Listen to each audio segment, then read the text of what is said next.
I'm Jonathan Mosen. This is Mosen At Large, the show that's got the blind community talking. This week, Braille support comes to Android TalkBack, but they appear to have made a dodgy decision.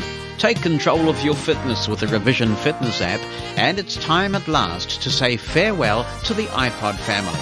Mosen At Large Podcast.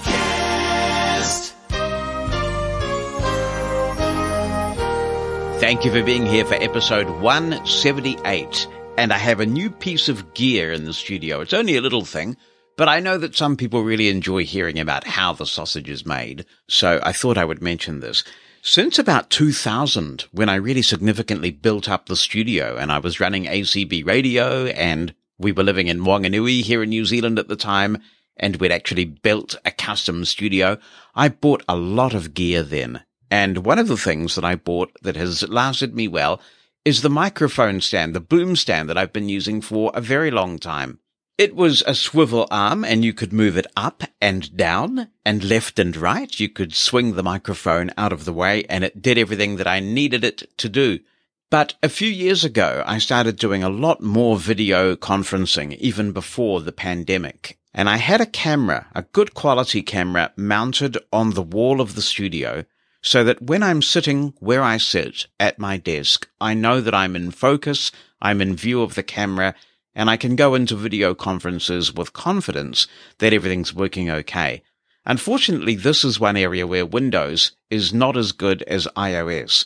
Apple has done a fantastic job of this. If I'm going to conference into something with my iPhone, I can open the camera app, and Voiceover will tell me that it can detect my face right in the center, and I know absolutely when I'm using my iPhone in its little iPhone dock that I am in view of the camera, that I'm centered, all is good.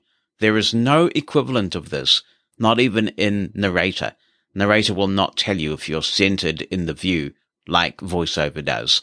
So I got this camera mounted. I made sure that it was a pretty fully featured camera that focused well, and for the most part it seems to work well when I'm doing a lot of video conferencing. The downside, though, is that the microphone stand was not good for this use case because all of the infrastructure of the microphone stand was above me, and that meant that if I was using my good quality broadcast mic, the stand would obscure the view that people have of me. Many people might say that's a jolly good thing. So I got around this by purchasing a very nice Sony lavalier microphone, and I would just pin that to me, swing the microphone that I normally use out of the way, and have good audio on video conferencing. But it wasn't audio nearly as good as the Heil PR40 that I podcast and broadcast with. And if you want to hear what that microphone sounds like, this is it. I'm wearing it now. I have used it when doing a bit of mobile recording for this podcast, so it's perfectly reasonable, but I don't think it's as good as the Heil PR40 that I use, and also because it's a condenser mic and it has a reasonable wide pickup pattern, you can hear a little bit more room bounce and things with this microphone. And I've been wanting to get this sorted for a long time. Finally, I got around to it by purchasing this new microphone stand, which is now installed. And it's pretty easy to install because it just clamps to the desk. This thing that I have is called an Elgato Wave Mic Arm LP. And it says here from Amazon, it's a premium low-profile microphone arm with cable management channels, desk clamp, versatile mounting, and fully adjustable. Perfect, it says, for podcast, streaming, gaming, and home office. So I tick most of those boxes in terms of the use case that I will be putting it to. And it works. I can now go into video conferencing using this microphone, and all is good. It also means that it opens up some possibilities for me to do a bit more video content on YouTube. The only downside is that it doesn't swing up and down nearly as readily as the previous one. You can make it swing up and down, but you have to loosen the screws a little bit. It's not designed for you to just fool with going up and down. It swings left and right perfectly well, and you can angle the stand in all kinds of ways. So I'm very happy with this outcome with this little Elgato stand, allowing me to use the Heil PR40 in every use case. Now, there is some significant accessibility news to come out of Google I/O. This is that TalkBack in Android 13, which is in beta at the moment, is going to have Braille support baked in. So welcome to the club, Google. It has taken ages, but it's good that Google has come to the party with a screen reader that has Braille support without the need to install a pretty mediocre bolted-on add-in, really. There is a video on YouTube that demonstrates this a little bit, and I will include a link to that video in the show notes. What it shows is that the commands in use do appear to be a little bit more conventional. For example, dots 1, 2, 3 chord to get to the top of the screen. That dot 1, 2, 3 chord has been a convention for 4 decades with Braille displays. So good to see Google implementing it at last. And if you have a Braille device that will support TalkBack on Android 13, then it'll be great for you to kick the tires.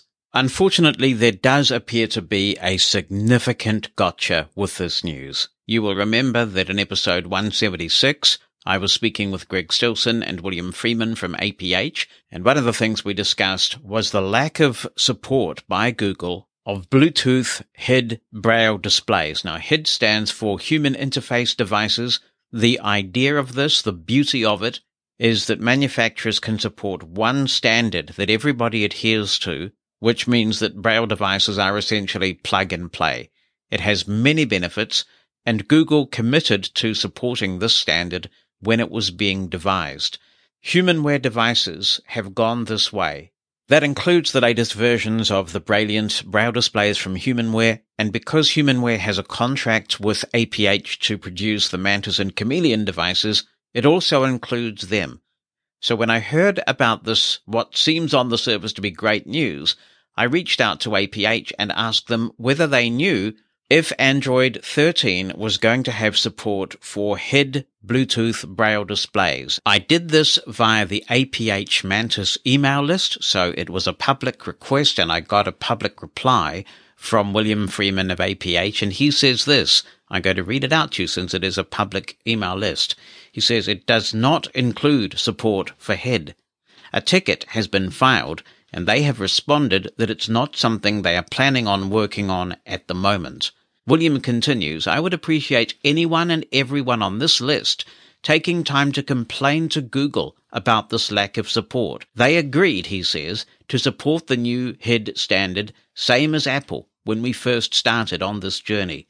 They need to follow through on what they said they would do, and having folks remind them of how important their support is would be very beneficial to everyone that uses Braille displays. Even if you don't use Android or a Chromebook, it's helpful for everyone to support the new HID standard. So says William Freeman of APH. This news leaves me just incredulous. Just incredulous. If it's true, and I've no reason to believe it's not true, APH is well connected. They are very on top of how important it is for Google to support the standard. If they're building a brand new Braille feature into their screen reader, and they are choosing not to support HID Braille displays, what on earth is up with that? Are they completely clueless? Do they not understand what's going on in the world of Braille?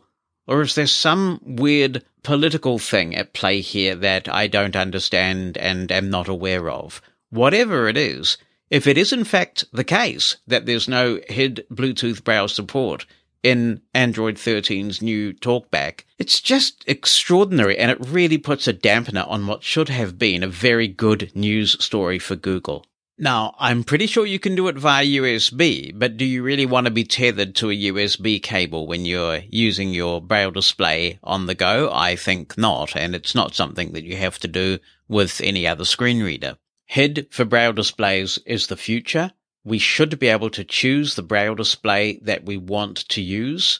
There are many people using Braille displays that have now employed this driver. Why would Google leave us out? And the thing is, it's in Google's interests to implement this. If the world goes this way, and there is this universal way of connecting Braille devices, it's so much easier to support new devices when they come along. Gone will be those bad old days of having to integrate a driver for every single new Braille display that comes along into an operating system or into a screen reader. Everyone wins. We win as consumers by having more choice. The screen reader developers win because they have less work to do to support whatever device we choose to use. The market wins because barriers to entry are reduced for new manufacturers. And the thing is, if this is actually right, I mean, I would love to be able to come on the show next week and say, there was just some miscommunication and head is in TalkBack in Android 13. And I really hope that that's the case. But if we assume that there are no crossed wires and there is no head support in TalkBack in Android 13, what it does is reinforces the narrative that Google just takes so long to do stuff when it comes to accessibility. Look how long it took Google to introduce flicking around the screen to explore the screen when Apple had it from the beginning. Look how long it took TalkBack to implement good quality multi-finger gestures. And even then, finding a phone that supported them was a tricky business. Look how long it has taken to get Braille into the screen reader at all without some bolted-on add-on. And despite the fact that it's been a couple of years at least, I think, since Apple introduced head support for Braille, it looks like it may not be in TalkBack for Android 13, according to what APH is telling us. I hope, like anything, it's just some sort of misunderstanding. But of course we'll keep you posted. I have to say, though, that if it's not a misunderstanding, I feel another petition coming on. Mosen At Largers podcast. This email has the potential to provoke some robust discussion, and I look forward to it. Let me know what you think about this. The email says, "My name is Aaron Espinoza. I currently serve as the president of the American Council of the Blind Students, ACBS, which is the national student affiliate of the ACB. I am emailing you because I authored and submitted a resolution for the upcoming 2022 ACB National Convention, and I would like to get your personal opinion on the resolution, as well as the opinion of your audience on it. I want to explain to you why I authored the resolution. I personally believe in both the NFB and ACB philosophies. I help both groups out wherever I can. I attend both my local chapter NFB and ACB meetings, attend both NFB and ACB state conventions, attend both the NFB Washington seminar and the ACB DC leadership meetings. This year, I will be attending both the NFB National Convention as well as the ACB National Convention. I will arrive in Nebraska on June the 30th and leave for New Orleans on the 8th. I am very dedicated to the organized blind movement in America. I hate that both conventions overlap 99% of the time. I have to be honest with you. I think that the NFB and ACB hold their national conventions at the same time on purpose, so that members can prove their loyalty to either the NFB or ACB. Conventions are planned years in advance. It's not too hard to call and say, "These are the dates we are going to have our convention, don't have yours at the same time." The NFB and ACB are robbing their members of building relationships from members belonging to either the NFB or ACB. They also don't get to learn what the NFB or ACB believe in. They are especially hurting people like me that support both organizations. I feel like authoring and submitting the same resolution at the NFB National Convention just to hear it out of the horse's mouth why they don't want to work with the ACB and have their convention at a different time. I know the NFB is in favor of having a convention in conjunction with the ACB, but ACB President Dan Spoon hasn't responded to NFB President Mark A. Riccobono, as mentioned in the 2020 presidential report. What is your opinion on my resolution, Jonathan? Why do you think the NFB and ACB have their conventions at the same time, and what can the members at the bottom do about it? Well, you're certainly not shy of asking the controversial questions, Aaron. Thank you for getting in touch. I won't read the resolution in full because the version I have needs some considerable massaging, I think, by the Resolutions Committee for a variety of reasons. But what the resolution is calling for is for coordination to ensure that the convention dates never overlap, and the resolution proposes that this happen in a few years from now, and it also talks about that idea of a convention being held together of NFB and ACB. I am fortunate to have good friends and good connections with both ACB and NFB, and I suppose that's one of the perks of being half a world away. But I think it's also true that on many of the big issues, such as the importance of Braille and some of the big issues that we talked about recently with Clark Rashford from ACB, there is a lot of consensus and the organizations do work together. Of course, there are deep-seated philosophical differences, and if you want to get a perspective on those, you can, of course, read Walking Alone and Marching Together, which is an NFB book, and then ACB have a book called People of Vision that was published for their 40th anniversary. I'm not sure if that has ever been updated, but that certainly is a good read. And what you find is that throughout the late 1950s in particular, there was mounting tension relating to democratic principles or the perceived lack thereof in NFB. And of course, in 1961, it all came to a head and a group of people crossed the street from the NFB convention and formed the American Council of the Blind. Now, when I was involved setting up and running ACB radio in the late 1990s and on into the early 2000s, I did get to meet quite a few people who were part of that founding of ACB in the 1960s. As time passes, those people have also passed, so perhaps the wounds don't run as deep. That said, there are still some pretty clear philosophical differences. ACB has term limits right throughout its constitution. NFB does not, and when you look at the number of people who have served as NFB president, there is a clear difference there. For example, Mark Maurer was president of NFB from 1986 until Mark Riccobono took over, so that was a very long tenure. You also seldom see key elections at NFB, at least at a national level, contested. In fact, I don't recall in my time observing NFB conventions and attending them having ever seen an NFB presidential election contested. And some people will say, well, that is not good for democracy. Surely there is a variety of blind people out there capable of leading an organization like NFB, and not having an election that's open and democratic and where there's a bit of debate about what should the future of the organized blind movement look like, and the NFB in particular, is not healthy. Resolutions are another point of constitutional philosophical difference. In ACB, all resolutions go to the floor. It may be that the resolutions committee whips them into shape a little bit, but they still go to the floor for the convention to vote on. In NFB, the resolutions committee has the power to be a kind of a filter, and if something makes it through the resolutions committee, then it goes to the floor, but not all resolutions get there. The way that affiliate votes are tabulated on the convention floor is a little different. So there are some pretty key philosophical differences.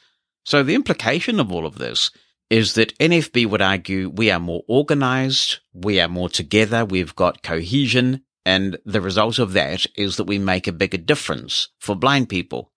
ACB, I think, would argue, well, democracy is messy. Sometimes it takes time. But democracy is essential and it should be a core value. And I think NFB would then come back and they would say the degree to which we are perceived by some as undemocratic is highly overrated and not correct.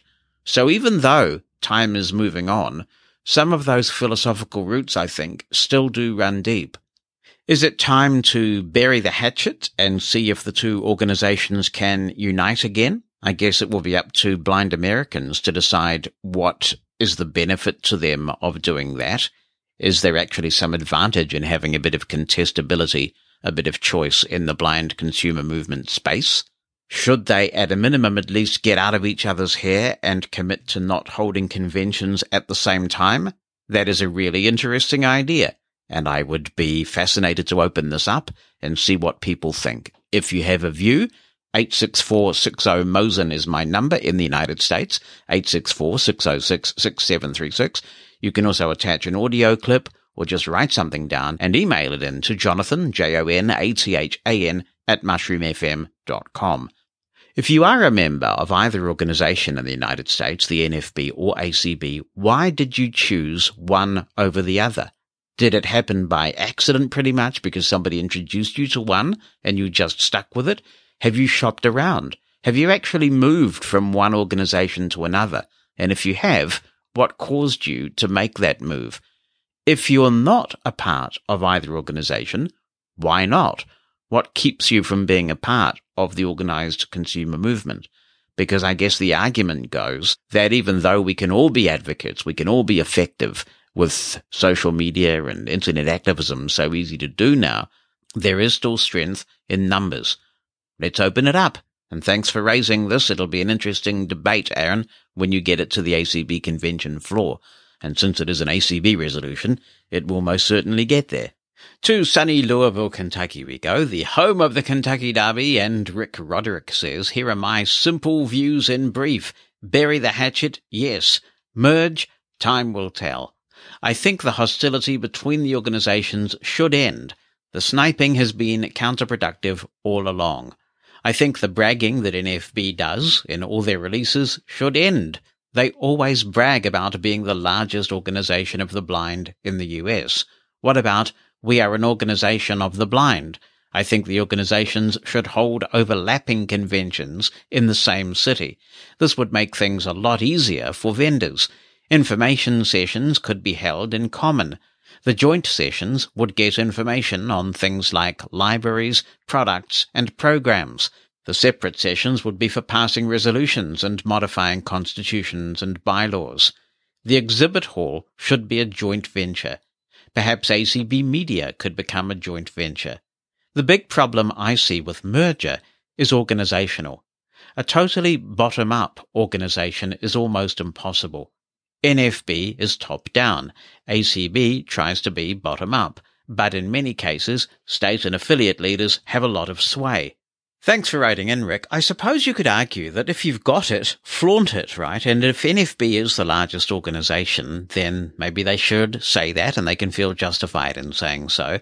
And that does appear to be the case, at least, when you look at convention attendance numbers. Be the first to know what's coming in the next episode of Mosen At Large. Opt into the Mosen media list and receive a brief email on what's coming, so you can get your contribution in ahead of the show. You can stop receiving emails anytime. To join, send a blank email to media-subscribe@mosen.org. That's media-subscribe@mosen.org. Stay in the know with Mosen At Large. As I mentioned last week, a new book by journalist Tripp Mickle has been covered extensively in the technology press and is a major talking point on Apple-related podcasts. It's called After Steve, How Apple Became a $1 Trillion Company and Lost Its Soul. Its book's central theme is the relationship between Tim Cook, who became chief executive days before Steve Jobs' death, and Johnny Ive, Apple's chief designer and a close personal friend of Steve Jobs. Reading the book really clarified for me the concept of Jobs and Ive as the Lennon and McCartney of technology. Both very capable people, but when together, creating a magic that was greater than the sum of the whole. Jobs and Ive were dreamers, big thinkers, stretchers of boundaries, confounders of normality. Cook is the kind of person every CEO loves to have in their organization. A safe pair of hands, a phenomenal process person, an efficiency ninja. But was he CEO material? Steve Jobs was, of course, particularly special, but even allowing for that, Tim Cook wasn't in that dreaming, designing mold. There have been some speed bumps along the way during Tim Cook's tenure, and this book, After Steve, covers those well. But by Wall Street definition, Apple is one of the world's most successful companies now.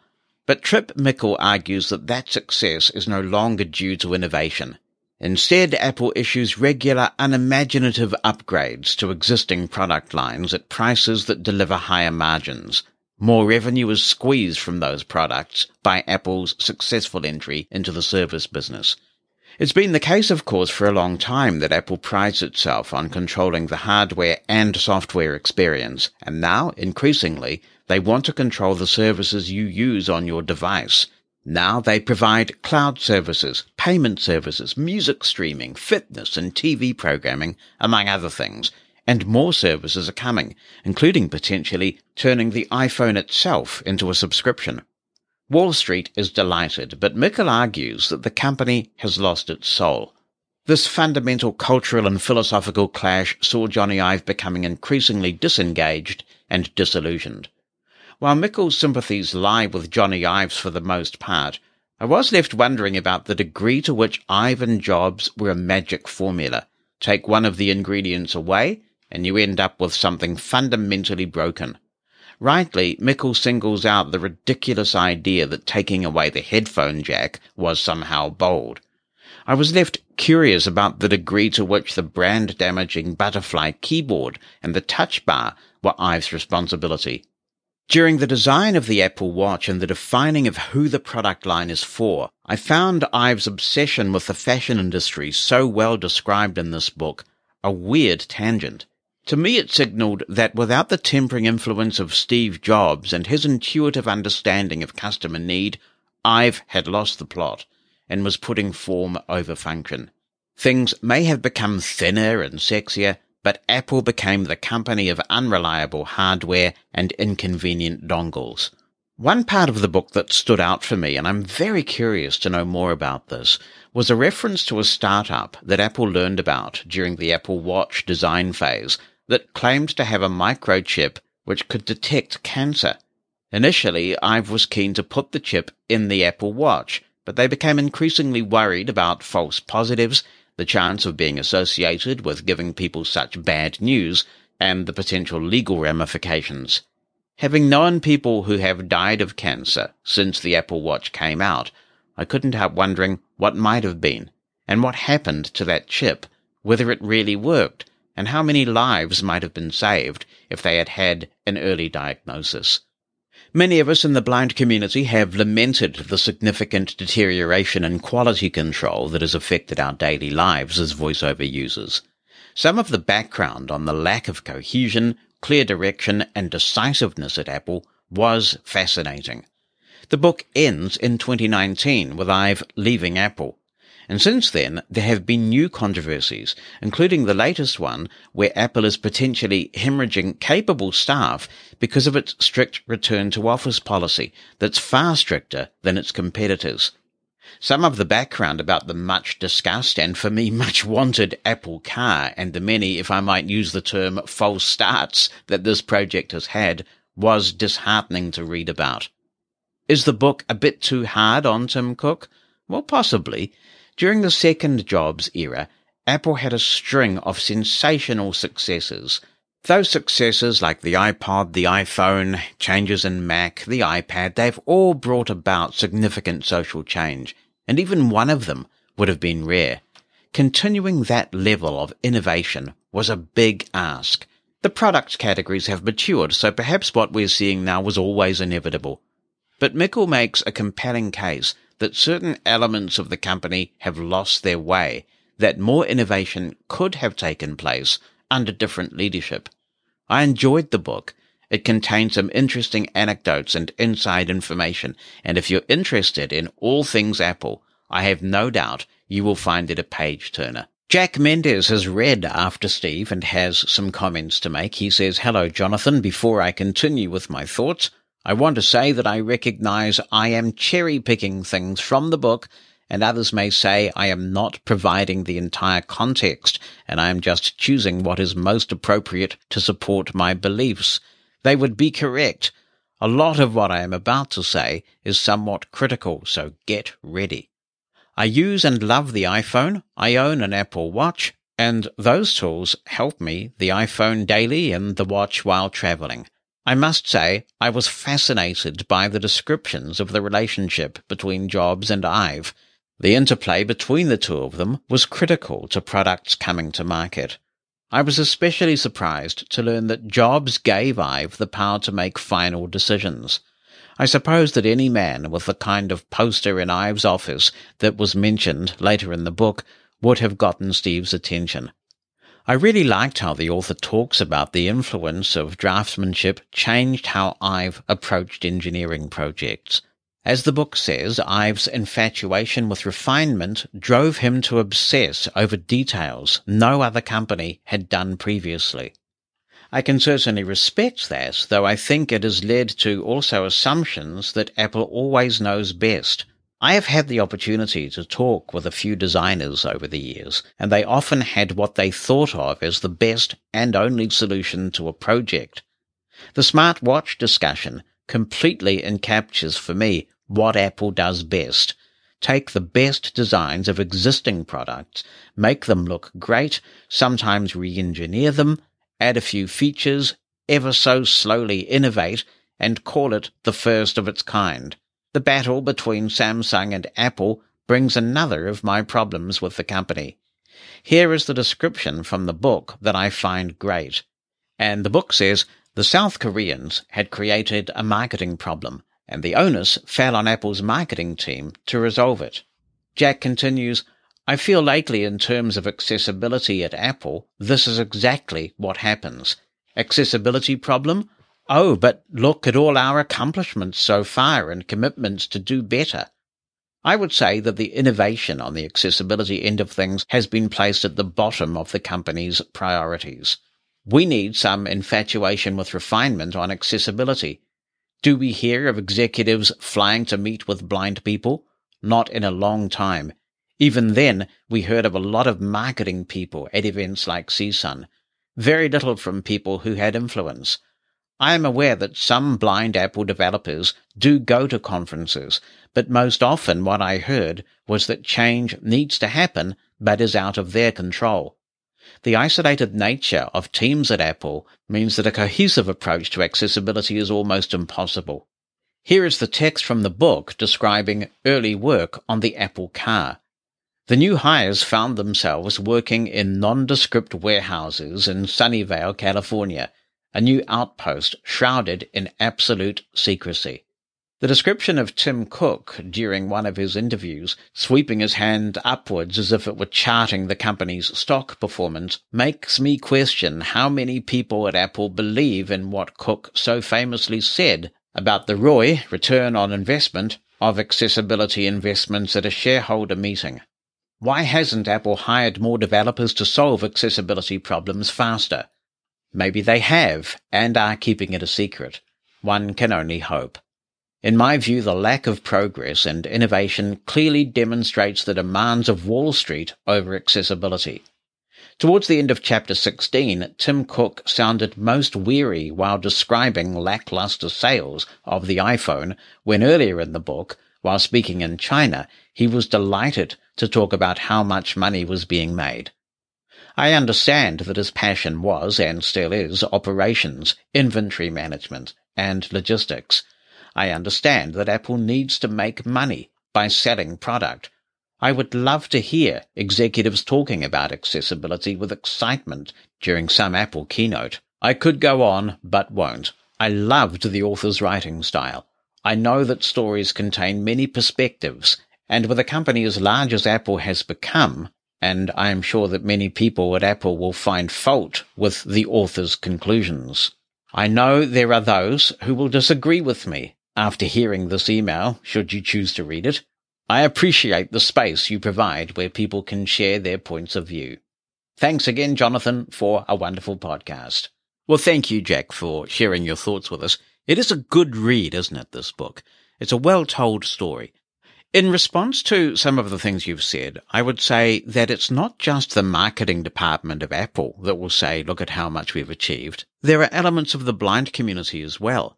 The marketing department of Apple, or any company, you would expect them to trumpet what is good. The marketing department is there to market the company. So they're doing what it says on the tin that they should be doing. But what is more of a concern to me is some of the commentary that we get in the blind community about those of us who seek to constructively point out where Apple is falling short. For example, there was the NFB resolution that was adopted some years ago now, which talked about some of the accessibility issues that were pervading iOS then, and that have continued to pervade iOS.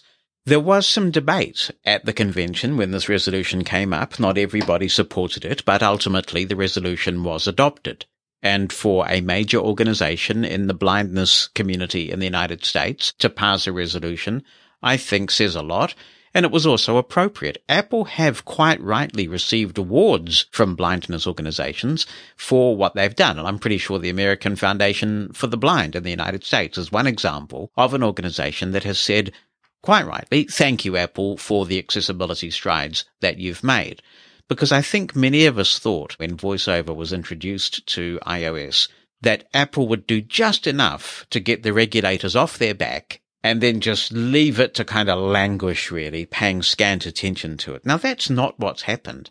In fact, VoiceOver is a very feature-rich screen reader these days, and they're innovating. Some of the things that have been introduced to VoiceOver have not been seen in any other screen reader, and they have been imitated by some other screen readers. So they've done a lot right.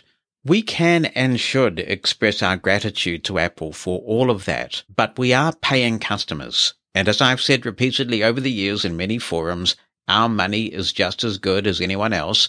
We are as entitled as anybody else to a quality product. And what is shameful, in my view, not just shameful, but incredibly damaging to the cause of blind people being able to access technology that equips us for the job, that equips us for productivity and independence, is that if you do have people who point out some of the serious quality control issues that continue to plague Apple and therefore plague us as blind people, you do have an element in the blind community that attack the people who are pointing this out. They are shooting the messenger. Now, this culture that pervades Apple is not unique to the blind community by any means. There is that somewhat derisive term fanboy that is often used in conjunction with Apple. But there is a kind of a cultish mentality that surrounds some Apple users where they can do no wrong. There are some who seriously believe that if enough blind people point out some of these shortcomings, Apple will just stop producing the product. That's clearly a nonsensical suggestion. And I would say that the people who do constructively point out where there are issues are Apple's best friends.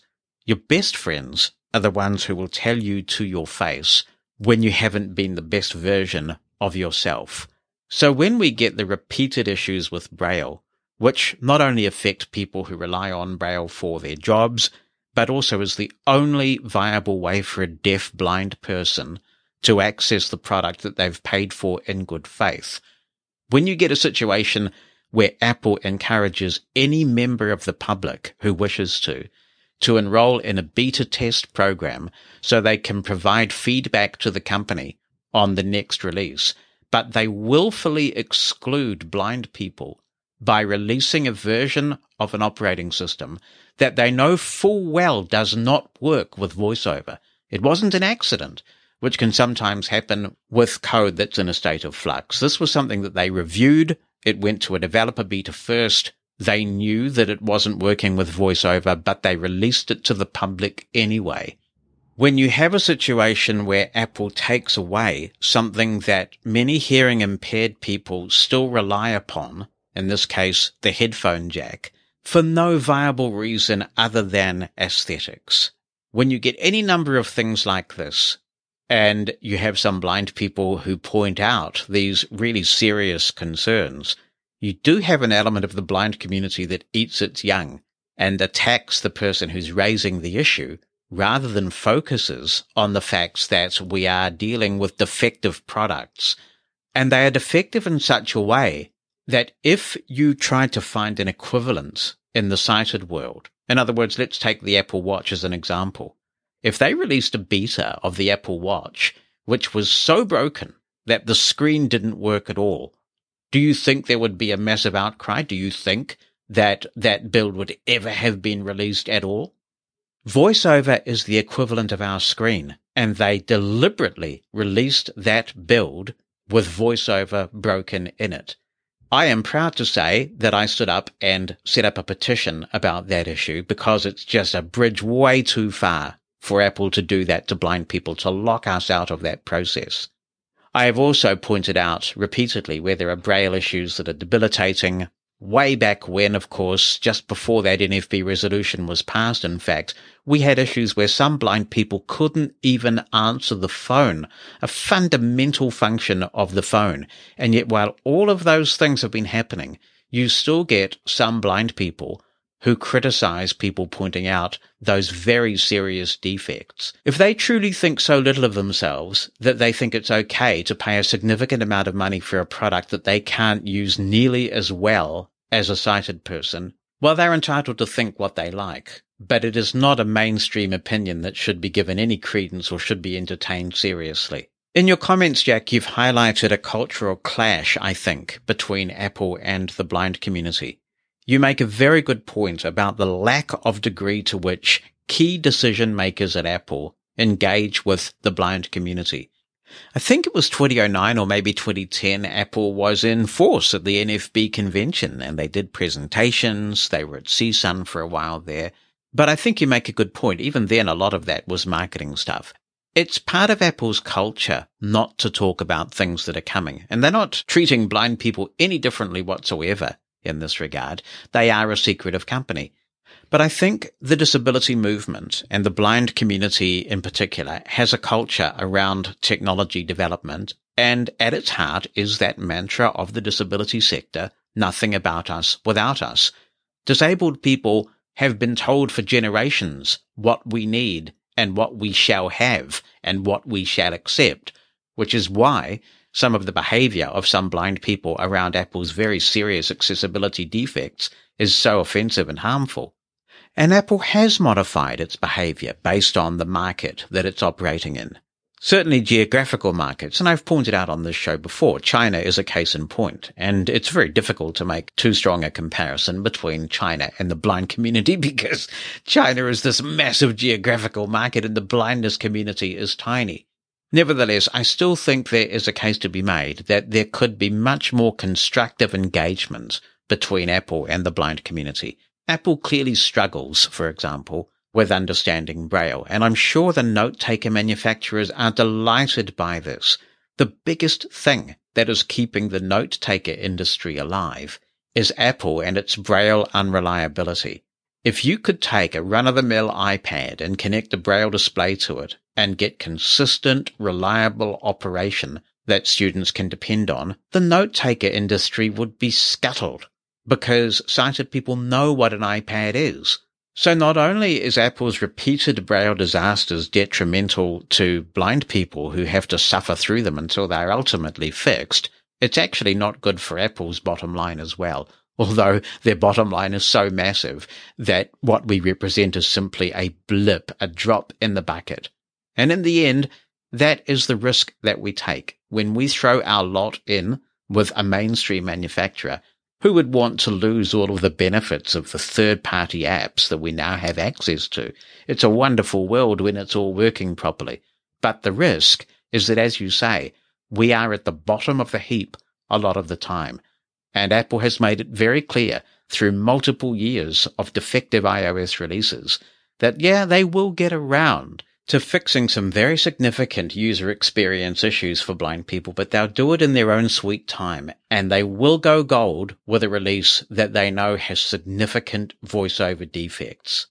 I started these comments in response to your email, Jack, by saying how grateful I am for the amazing innovation that Apple has given the blind community, and I will end these comments with another expression of gratitude and encouragement, and that is to all of the blind people who are working on the inside of Apple, particularly those involved in any way with product development or quality control. I know from personal experience, not by having worked for Apple, but by having worked in the product management of products that people depend on and feel a real affinity to, the responsibility that can make you feel.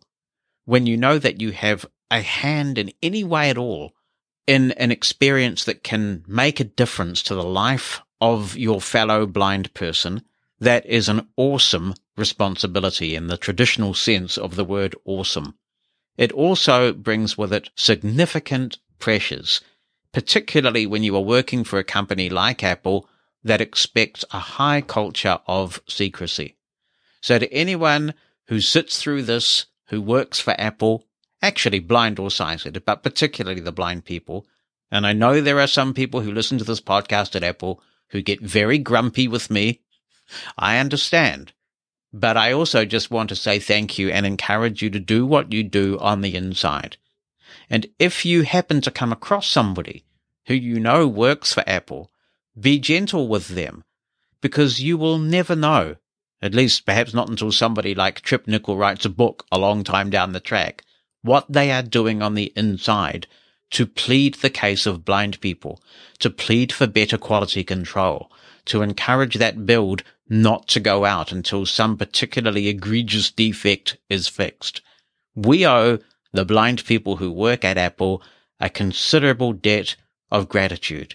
And no matter what you do in product development for Apple, I unreservedly salute you. Thank you. Hey there, my name is Tom. I now live in Cleveland, Ohio, but in case you're wondering why the southern accent sounds misplaced, that is because I was actually born and raised in Charlotte, North Carolina, and I just moved here back in January. I'm just listening to last week's program, and you made mention of the book After Steve by Tripp Mickle. It so happens that I know Tripp, and I have known him and his whole family since childhood. We lived in the same neighborhood, went to the same church, et cetera, et cetera. And I'm not saying that this is a really good book, which it is, but that's whether I know him or not doesn't enter into it. It's a really good book, and I am actually listening to it on Audible. I'm also told that it's available on Bard as well. But I do encourage anyone to read that, and I did. I have also been doing some free advertising for it inside the blindness community. And I'm glad that you've caught on to it. Well, thank you for calling in, Tom. And what a small world, eh? It is a small world. We've been in touch with Tripp and had a wee bit of a dialogue, and hopefully he will be coming on the program at some point. I'm looking forward to that conversation very much, if we can make it happen.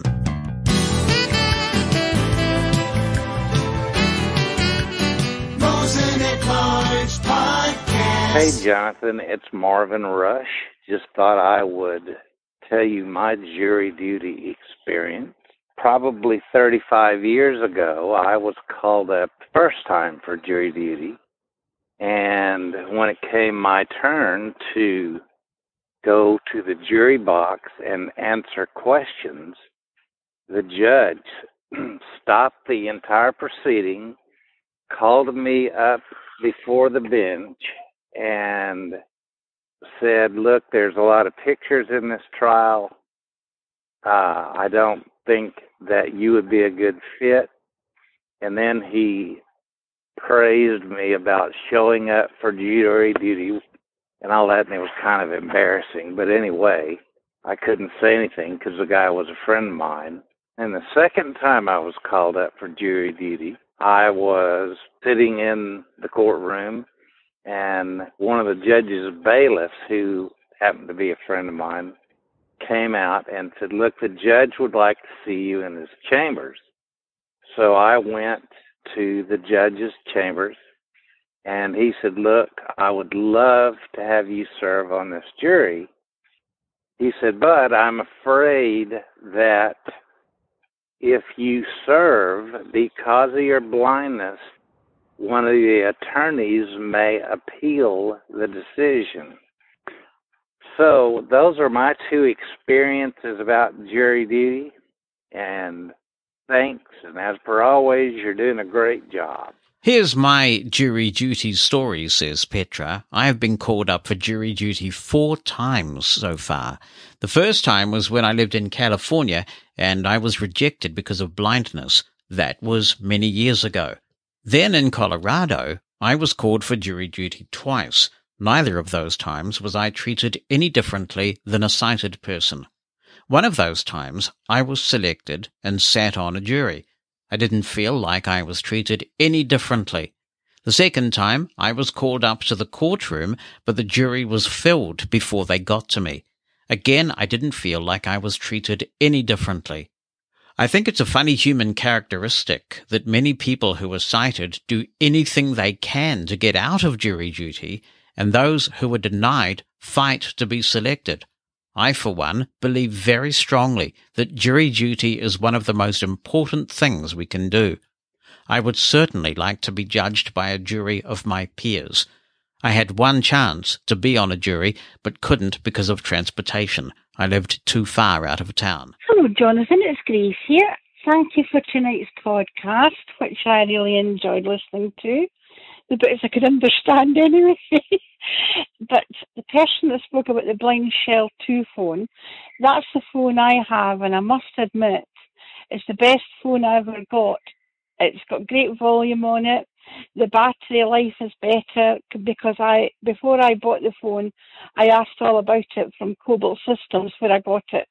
And the man that I spoke to, he said it's got a better battery life, the BlindShell 2, and I love texting with it as well. But I don't use the button at the side to put me through. When the chap was trying to get put through to numbers, I think he was just saying like the person's name. But you see, I found it easier when I used to use that feature to say call whoever it was. And, you know, I didn't have any problems after I said the word call. But I don't use that button at the side at all now. But I love to text with it as well. And it's got about 7 different voices on it. So I have mine. I've got a male voice on mine. And I just love this phone. In fact, this is the phone that I use when I'm phoning you. I think it's better than using a landline because I remember when I used to phone you, I think we had problems sometimes when I used the landline. And this is a far better way of phoning you with this phone. And I don't mind calling you with my mobile. It's great. I couldn't fault it, really. There is one happy BlindShell customer, and Peter is writing in from Hungary saying, let me contribute a minor correction concerning Chris Gray's demonstration of BlindshellClassic 2 smartphone. According to blindshell.com in the About Us section, the phone was designed and is developed in the Czech Republic, not in Hungary, as was told in the podcast. Byron Sykes has some questions, and Chris may be able to answer these in his second part of his BlindShell review, which is coming up hopefully soon. He says, I am considering somewhat seriously the notion of buying one of these. Questions are, can the speech voice be changed? Are there voice options somewhere in the sounds menu? Another question, do the star and pound keys work consistently? I ask this because I currently have the Smart Vision 2 from Capsys, and these keys work inconsistently. Not good when you're in a Zoom meeting and you want to raise your hand or speak. Thanks, Byron. Hopefully Chris or some other BlindShell 2 user can comment on these questions for us. 86460 Mosen if you want to contribute, or jonathan@mushroomfm.com on the email. Hello, this is Abby Taylor in Sheridan, Wyoming, here in the USA, and I just finished listening to the most recent episode of Mosen At Large, in which I heard part 1 of Chris Gray's demonstration on the BlindshellClassic 2 phone.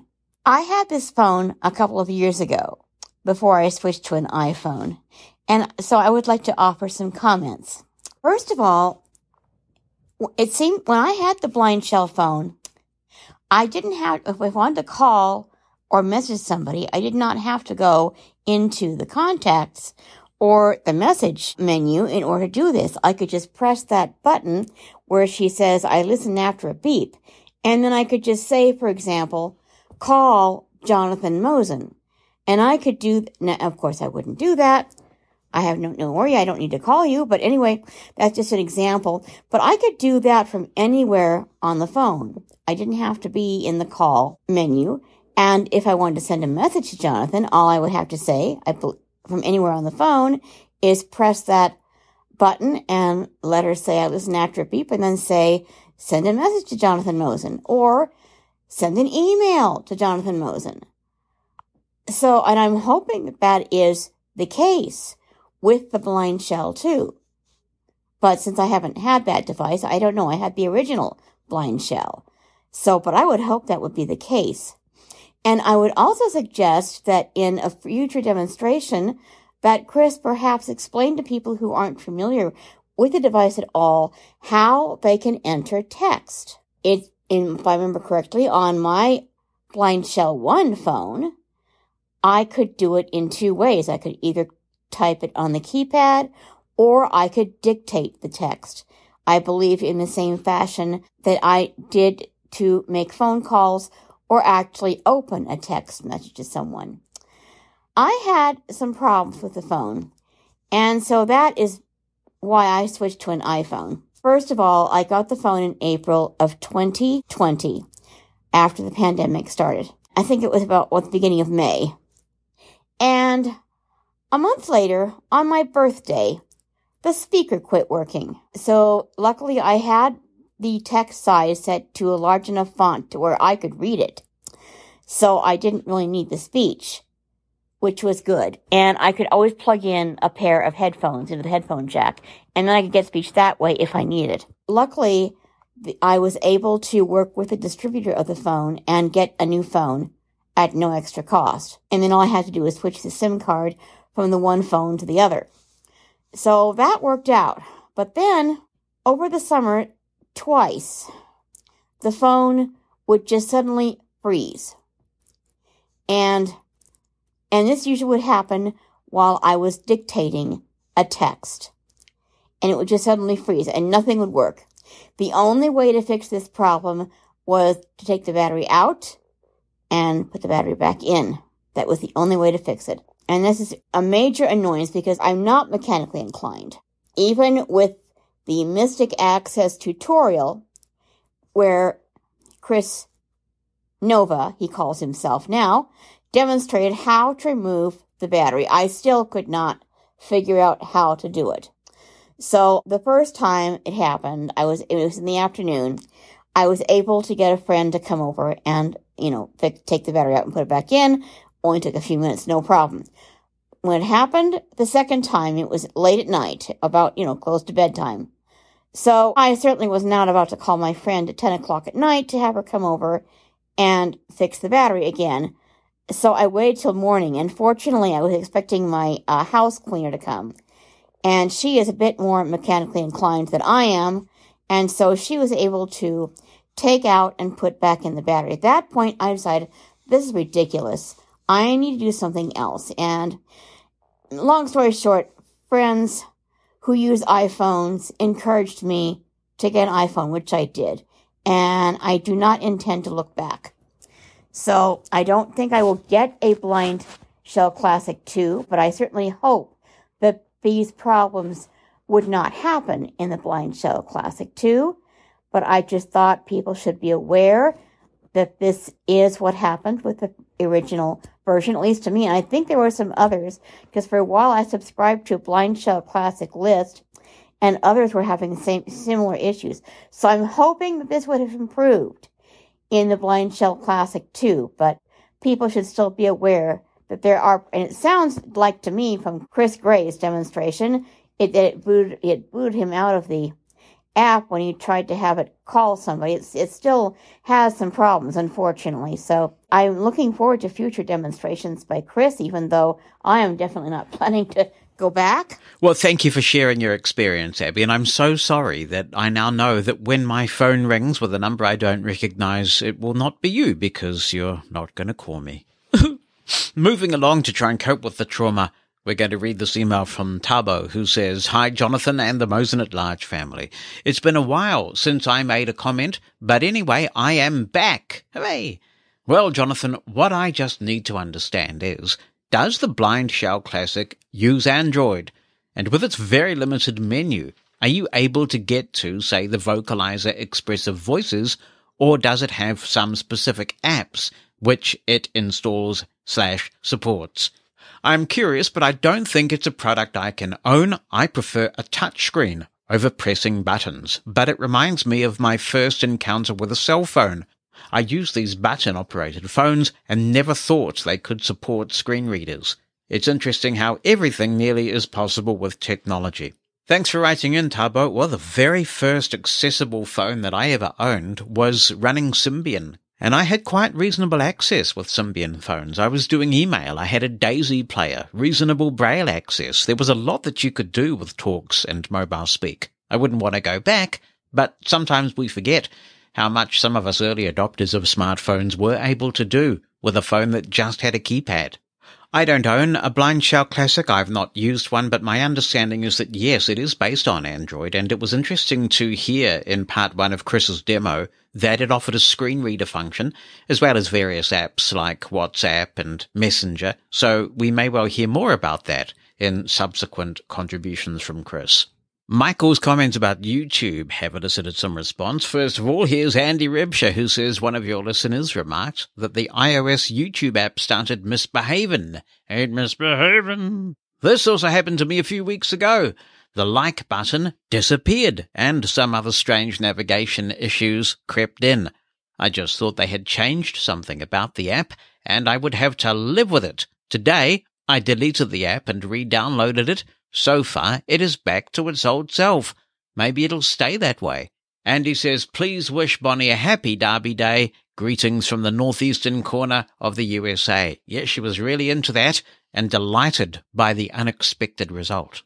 And Addy confirms, as mentioned by Michael in the latest Mosen At Large podcast, VoiceOver is not reading the like and share buttons in the YouTube app on iPhone.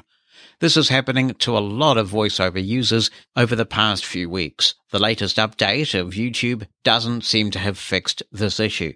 Strangely enough, this VoiceOver behavior is not happening to all YouTube videos, but with only a few videos. A sighted person is able to see the mentioned buttons on the screen. The workaround I have found is to play the video in the full screen mode, and now VoiceOver is able to recognize the like and share buttons. Be the first to know what's coming in the next episode of Mosen At Large. Opt into the Mosen media list and receive a brief email on what's coming, so you can get your contribution in ahead of the show. You can stop receiving emails anytime. To join, send a blank email to media-subscribe@mosen.org. That's media-subscribe@mosen.org. Stay in the know with Mosen At Large. When I get two listeners independent of each other getting in touch saying, you really need to interview this guy, I figured I should interview this guy. It turns out that there is a new app on the market if you're interested in fitness from a blindness perspective. Now, if you've listened to this show for a long time, you will know that we cover this from time to time. We've done a lot on meditation and mindfulness. We've talked about low-carb eating, the ketogenic eating. It is difficult because of some of the challenges we face, particularly with gyms. You're walking around there and you suddenly get a foot in your face because you've walked somewhere you didn't intend to. For blind people to stay fit, it really takes some effort. Somebody who is seeking to address this with a cool new app is Tyler Merren, and he's put out an app called ReVision Fitness. It's a subscription-based app. You can get it for free, though, from the App Store or Google Play. And Tyler's joining me on the line now. Hi, Tyler. Good to have you with us. It's great to be here, Jonathan. Thank you so much for bringing me on. First of all, love the app. A big fan. I'm glad that listeners pointed me in this direction. Before we get to the app, I'd like to learn a bit about you because you know what you're talking about in this space, right? I like to think so. I do have some experience. So, quick backstory on me. I was born in the U.S., born in Southwest Michigan, grew up on a farm, grew up in a family of athletes, and my parents noticed something about me when I was little that was different from my siblings. You know, when I would look at somebody while talking to them, my eyes would kind of drift to the side, and when it started to get dark out, my vision would go just super quickly. I couldn't see in dim light. So I went to a specialist and found out that I had an eye condition called retinitis pigmentosa, and pretty common in the blind community, right? That's an eye condition that causes degeneration typically in the retinas. And so I was losing vision, but being on the farm, my parents said, well, he's got a strong back and legs. We got chores to do. We're going to get this done. And so I just kind of grew up in a family that said, you know what, you're still going to get life done regardless. And as I grew up, I was really into sports. My family played sports. My dad played football and baseball. My sister played basketball and volleyball. And so always interested in athletics, got involved in adaptive sports. I've competed for the men's USA goalball team for about 20 years. Been to 4 different Paralympic Games. I went to Western Michigan University and got my bachelor's degree in exercise science. Became a personal trainer. I've been a personal trainer for about a decade plus. So just kind of built my life around fitness and working out and activities and just anything physical. I've always really, really enjoyed. And this program is kind of a collection of all of that experience, but with the mindset or the angle, I guess you might say, of being visually impaired and the challenges that go along with that. The lottery of life is just so random, and the fact that you had parents who just realized that your vision impairment didn't mean that you were useless and that you were going to pull your weight, that's had such an impact on your life. Oh, it was massive. I mean, it put my feet on a path that is very different from what it could have been. That's why I think I'm so passionate about this. I do a lot of motivational speaking as well, and I try to talk to parents of blind children. My wife is also visually impaired, and she is a very accomplished person, and so we do a lot of that because had it not been for their direction in this, who knows, right? And they just said, like, look, you're going to be successful at this stuff. You're going to get up and do, and that's just always the mentality I've had ever since then. Yeah, and there's a certain element of the professional class, I'm sad to say, who want to make raising blind kids this incredible, complicated pseudoscience thing. Yeah, it's one of those things where it's different in some ways. Like, how do you put it? Like, the methodology can be a little bit different, but you're looking for the same result. Both my wife and I are blind. We have 4 children. All of our children have sight. My stepson is 22, all the way down to my youngest one is 6, and they're all happy, healthy, successful people. And being raised by sighted parents as a blind kid, like, it's not that you need to have some kind of crazy out of this world plan for it. You do the same things that you would with any other kid. Hold them to good expectations and teach them how to be respectful and work hard. And maybe some of the methodology is a little different, but it's not that complicated, right? No, absolutely. I've got 4 sighted children as well, incidentally. So there you go. That's something we have in common. And my fantastic. My oldest is a little bit older.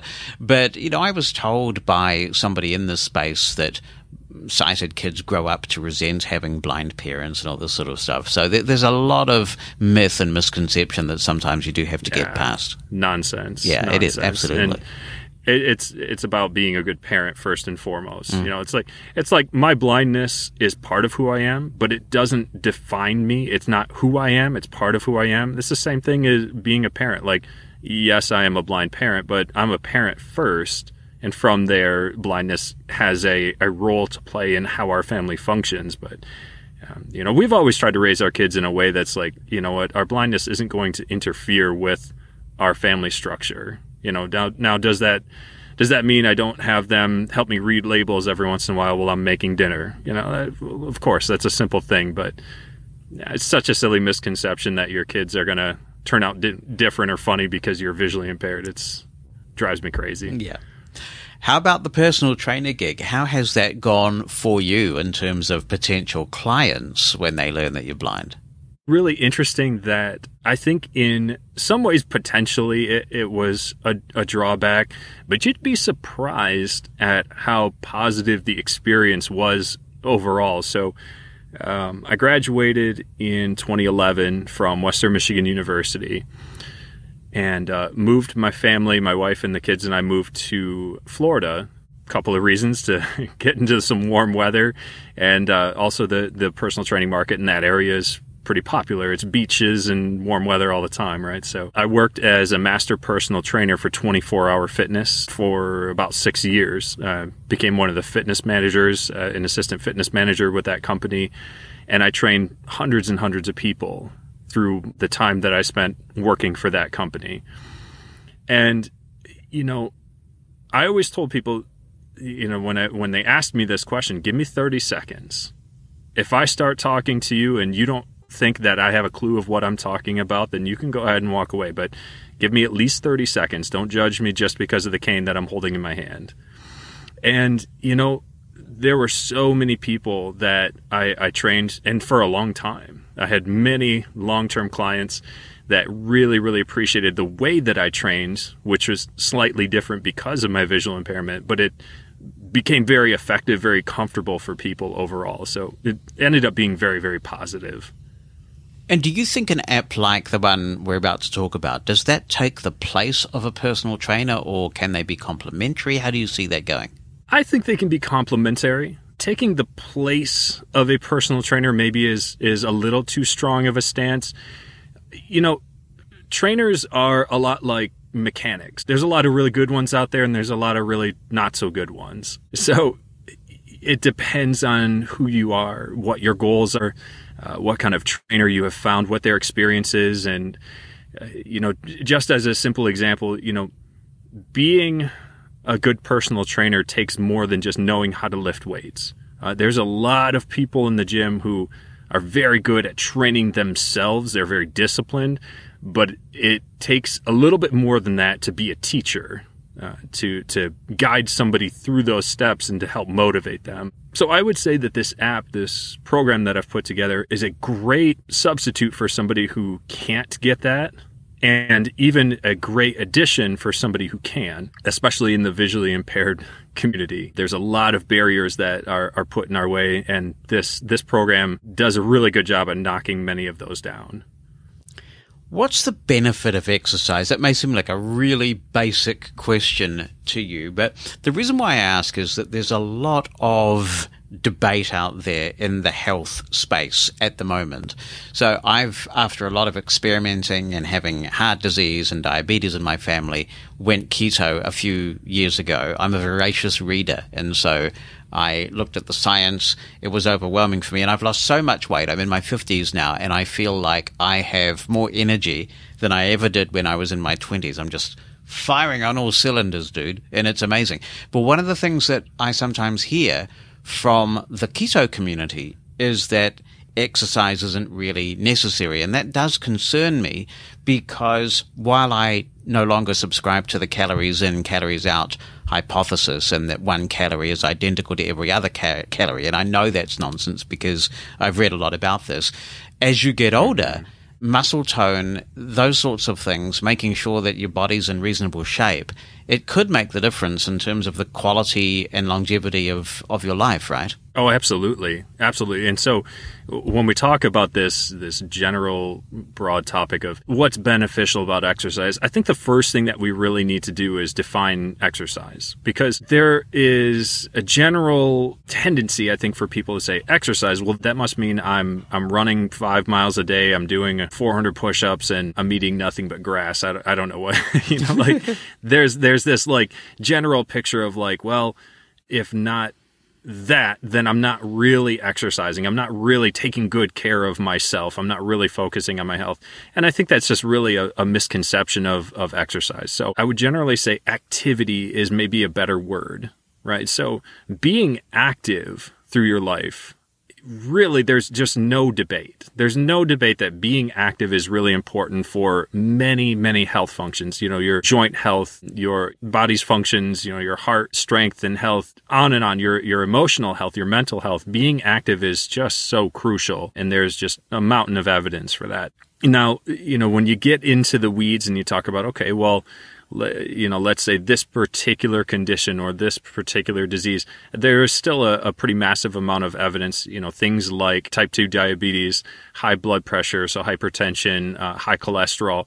There's, again, an overwhelming amount of evidence that says being active, exercising regularly, reduces these conditions, these chronic conditions, which in turn improves things like energy levels, overall longevity. So I think there's just no question that improved quality of life comes along with regular exercise. But I'll highlight again, that doesn't necessarily mean that you're training for a marathon. That means that you are learning about your body, that you're taking care of your body on a day-to-day basis and moving, building up some muscle tone and maintaining it over the years. So you mentioned specifically like, as we get older, we tend to lose muscle tone, right? That's absolutely right. Oh man, what is the statistic? I think it's for every 2 years of age, the average amount of muscle loss is 0.5 pound, which doesn't sound like much, but you add that up over the span of 30 years, right? And we're talking about 15 pounds of muscle loss. That's a big, big difference if you're not doing anything. But studies will show, hey, if you maintain some resistance training, something light, you'll be able to keep a lot of that muscle tone, and that protects your joints, that keeps your energy up. So yeah, there's no question that exercise is extremely beneficial for your health. It's also not a get-out-of-jail-free card, though. I hear people talking about how they just chowed down on a triple fudge chocolate sundae and they think they can exercise it off, you know. You can't just save up your points, right? That's not exactly how it works. One of the things I really tried to build into this program, and we can talk about a few of the elements as we go through, but I really tried to build in this idea of holistic, whole body, long-term health, right? There's a place for somebody who's like, I'm going to the beach in 4 weeks. I really want to cram in some fitness and try to look good. Okay, I've got some workouts. You can flip through them, but I tried to design the program around what I learned as a personal trainer and working with a lot of clients that like, this is a lifelong journey. And it's important to recognize that exercising is really important. That doesn't give you a whole lot of leeway to go and have a triple fudge sundae, you know. You think about your health in a bigger picture. I don't know if you've come across someone called Kelly Mcgonagall. She's written quite a few interesting books on things like willpower and stress. She's a clinical psychologist who teaches at Stanford. She's actually a real live Professor Mcgonagall. That's pretty impressive. And I've taken some of her classes extramurally from her at Stanford.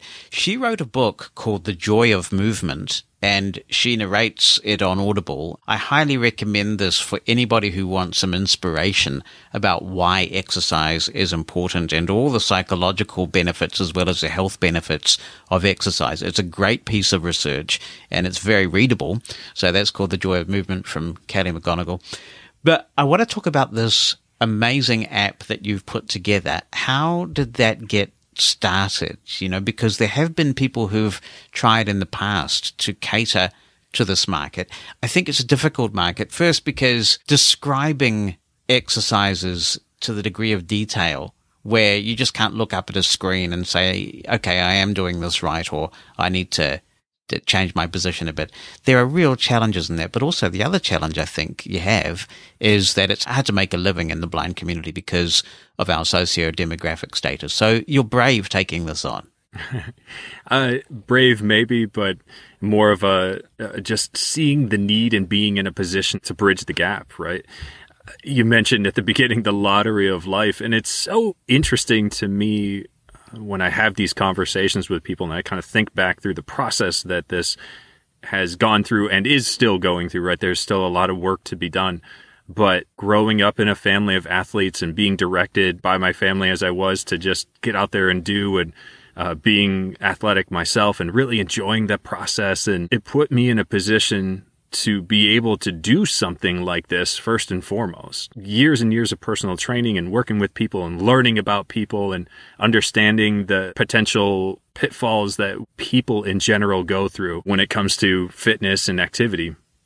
And so, you know, the way that this all kind of came about is just for years and years, I knew this was an issue, not only from my own experience, right? I'm in college, I'm learning about anatomy and physiology, biomechanics, physics, taking exercise classes and learning proper movements and how all of this works. It's a pain in the rear. It really was. Like, I had to stay after with professors and check out different models and things like that they had of like organs and other stuff, like just to learn because I couldn't see my textbooks. And it just was a tremendous amount of work to learn what I learned. And I did it because I enjoyed it. I wanted to learn. I wanted to know more. I became certified in strength and conditioning to be able to train elite athletes and certified as a personal trainer. I enjoyed learning this stuff, but I knew how challenging it was. I mentioned my wife, who is also visually impaired. Fast forward a couple of years and even during that time, but we're living in Florida. I'm working as a personal trainer, a long list of clients that I'm working with regularly. And, you know, I'd come home from the gym and work and it's just, hey, so-and-so is on this group on Facebook or whatever, this blind group, and they're asking about fitness. You really should kind of jump on there and give them some ideas of what they can do. And my wife is so patient with me. My typical response is, I just worked 10 hours. I don't feel like teaching anybody anything right now. Yeah. She's an angel though. So I knew there's just this need out there. Well, there was this one moment that really kind of put it in perspective for me. So I'm working at the gym. I'm at the front desk. I'm waiting for a client to come in. And of the thousands and thousands of members of this gym, there was only a handful of people who were visually impaired. So as I'm at the front desk, I'm waiting for my next client, I heard somebody kind of approaching the desk, right, coming up to check in, and then I heard the cane tap, tap, tap. I was like, oh, okay, so this must be either, this person or this person. So I strike up a conversation. Well, the person she was a young mother who had just started coming to the gym a few months prior, and was kind of a regular. She coming in 3 times a week, and hey, how's it going? How's your training going? And she had kind of a sad countenance, right? She didn't sound like she was her perky self. And what's going on? She explained that at first she was doing really well. She was losing weight. She'd come in 3 times a week, and she's walking on the treadmill for about an hour and a half each time. Felt really good, and she was losing weight, and now it just kind of stalled, right? And I heard this time and time again as a trainer, like I was doing so great, and now I'm not losing any more weight. I said, well, okay, do you do anything else? Do you use any of the machines? Do you do any strength training or stretches or anything like that? No, she said, I don't really know how to use any of that stuff. And I said, well, I'm a personal trainer, and I would be happy to work with you. We can set up a fitness plan. We can talk about your nutrition. And so I started talking to her about training and getting some personal training done. I couldn't set my own rates. The rates were set by the fitness center, and I could get fired for training anybody outside of that. So, when we talked about the expense of getting a personal trainer, it was something that she couldn't afford. As you mentioned, Jonathan, like, unfortunately, there's a good percentage of the blind population that just doesn't have that kind of resource, right? And so she walked away disappointed to go use the treadmill again. And the challenge for me, that this moment, the reason that it struck me here is that there were a lot of people in that situation. I had hundreds of clients, so I had many more who said, you know what, I can't afford this. I'm going to have to try it on my own. At least those people, though, I knew they'd walk away and they could take a look around the gym and they could see what everybody else was doing on the machines. They could sit down on the machine and look at the picture and see how it moves. They could step into a classroom and follow the instructor without a problem. They could pull up a YouTube video. This young mother did not have that option. She was stuck. She really was stuck.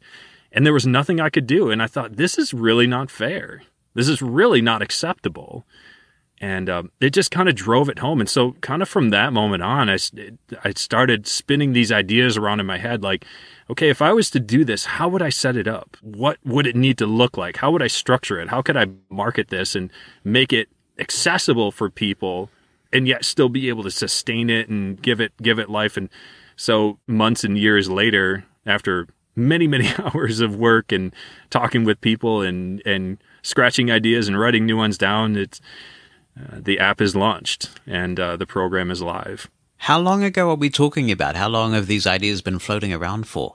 I've been working on this program for about 3.5 years. I would say I really put pen to paper, figuratively speaking, about 2.5, almost 3 years ago. So it was a lot of dialogue and kind of sorting ideas about how to make this a good workflow and how to cater to all the different people that would potentially check in. I mean, the one commonality is blindness, right? But beyond that, you have experienced exercise enthusiasts. You have people who are totally beginners. You have people with health issues. And so, I had to try to figure out a way to set up the program to be able to cater to all demographics in that sense. So a pretty long time in the making. And then once I did kind of figure out the system, it was starting to create all the materials. You get on the platform and everything you see on there is spun out of my fingertips onto the computer. So it was just a tremendous amount of work setting up the LLC for my business, and even things as basic as figuring out a logo and other things like that. It just took a tremendous amount of time.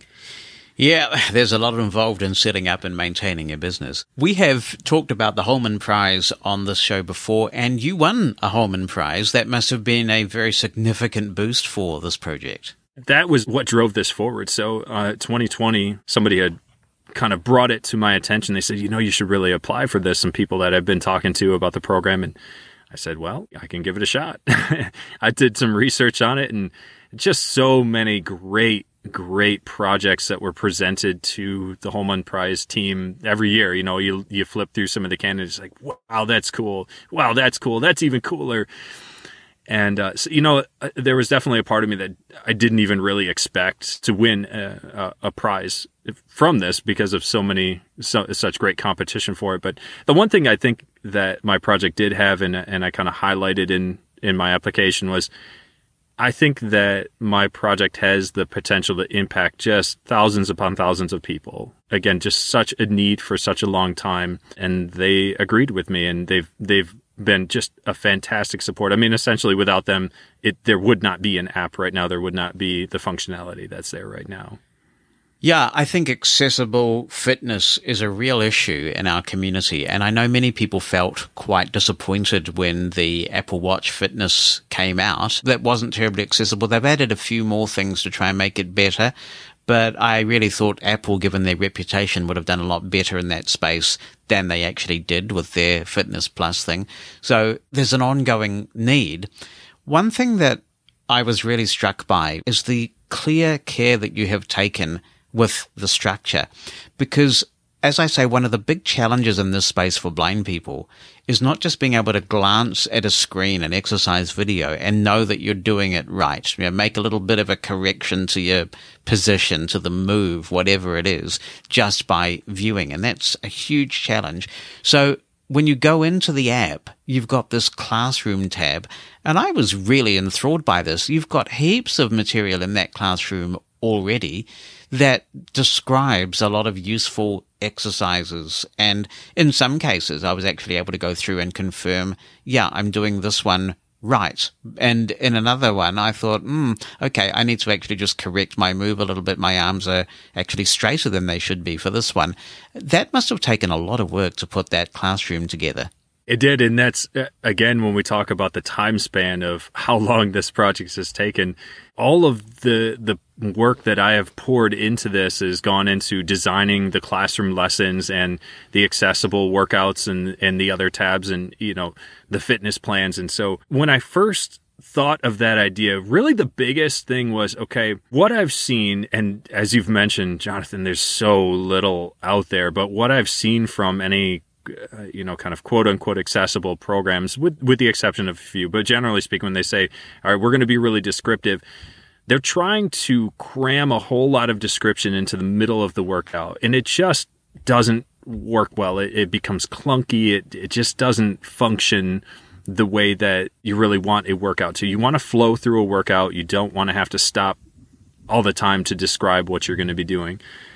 So I thought, you know what, we need to front load this. We need to have a place where somebody can go, like a classroom, a literal learning section where you can figure out these movements and understand them, and right away said, you know what, I need to build in all of the details. And here's again that kind of conjunction of being blind and knowing that I need to describe these things really well, but having that personal trainer experience. Apple doesn't really have that per se in their repertoire, right? I'm kind of the conjunction of several different factors.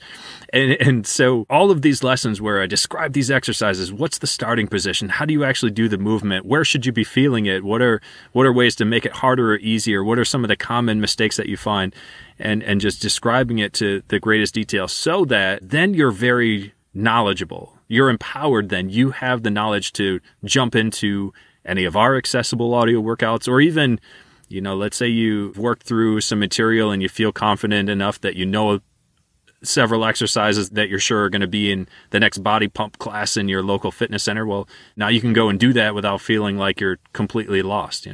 It's about empowering and teaching people the right way to move so that they can apply it to whatever setting they find themselves in. So you have this classroom in one tab and then the actual workouts in the other. And I did kind of think, yeah, there's a bit of back and forth here, because if you want to do a workout, you might go in and take a look at what exercises the workout is going to take you through. Then you have to go back into the classroom tab and check those exercises out. But to be honest, when I thought about it, I thought, well, there's really no other easier way to get that done, right? There is a little bit of a middle ground. And so one of the things that you'll find when you get into the program is that the instruction is found in 3 different layers. So the classroom tab is, like you said, it's just straight lessons, right? You click on or squats or sit-ups or any number of things. There's over 100 different lessons in that tab to start with, and many more being added.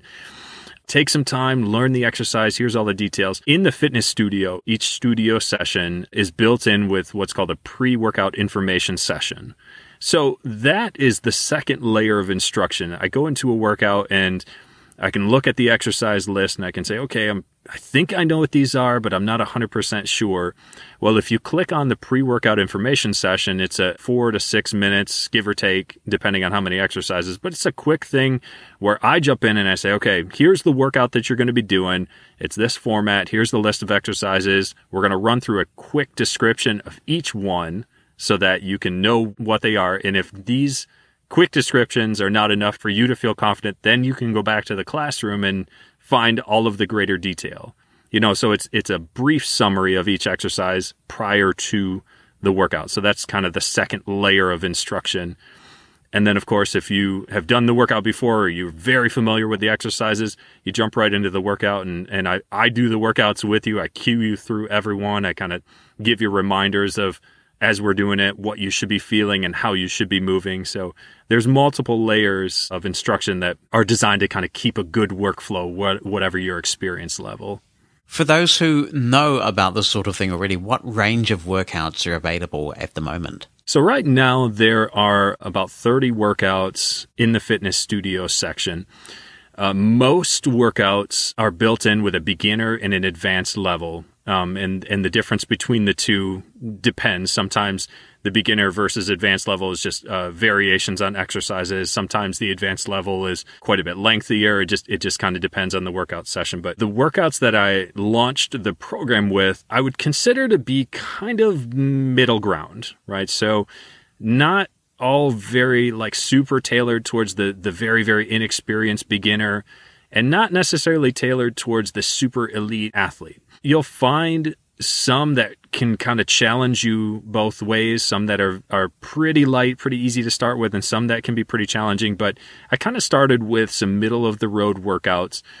And now that the program is launched, I'm adding workout routines regularly that are kind of working towards both ends of the spectrum. So as an example, one of the very first ones that I added after the initial launch, was a low-impact, knee-friendly cardio workout. Very much more tailored towards senior citizens, people with knee problems, the beginner-type person who's kind of just getting back into exercise. And then, some 10-minute workout series that I've recently released that have some lighter versions, some beginner versions, and then some that are a little bit more challenging. So I think that there's a pretty good mix, and as I'm going along, kind of working towards each end of the spectrum, some very, very difficult workouts and some that are going to be very, very easy as well for beginners.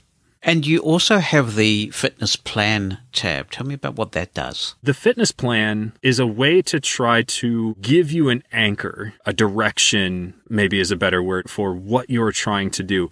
So as I've said a few times, as a personal trainer, something that I learned very, very early in my career was that you can give somebody a great workout pretty easily. It's really not that difficult. Most anybody can cobble together some exercises and get somebody sweating and exercising. The question really becomes, well, what's the purpose? Where do we go from here? How often should I do this? Should I do this every day? Should I do it every other day, once a week? What other exercises should I mix in? What workouts should be coupled together with other workouts?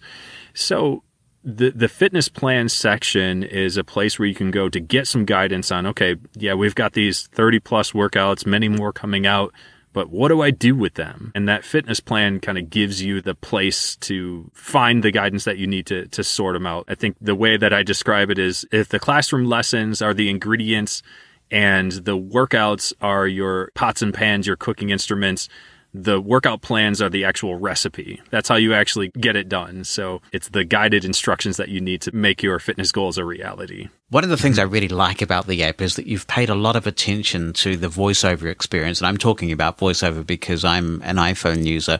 But little things like when you double tap on a particular workout or an exercise description, straight away, the appropriate section on the screen gets focus and voiceover starts to speak it. That kind of thing doesn't happen by accident, and those touches are really nice. Yeah, I did as much as I possibly could to really make the program flow easily and accessible with VoiceOver. And there's actually several details that are put in not only for blind users, but hard of hearing is another demographic that I really tried to create some accessibility built in.